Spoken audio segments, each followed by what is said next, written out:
Retired Air Force Major General Robert Latiff is in Washington. All right, so General, what are the next steps for investigators before they can conclude what brought this plane down?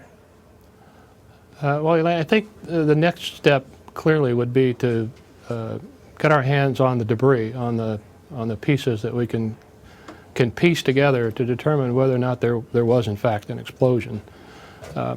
We might also, the reporting says that the Greek radars saw the violent maneuvers. If they look very closely at the radar returns, they should be able to determine whether or not any pieces separated from the airplane as it was falling. So that's the kind of information you can look at you can determine by looking at those radar returns, at which point the debris separated? Yes, so it would depend on the types of radars they're using and how good they are, but a detailed analysis, if there are other pieces, a detailed analysis ought to show them. So, as we've said, the Airbus apparently made abrupt turns, suddenly lost altitude just before vanishing from radar. What are possible causes of that?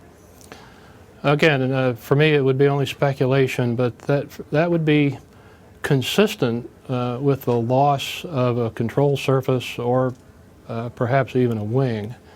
My understanding is from the Metrojet crash some time ago, the bomb was placed somewhere around mid-airplane.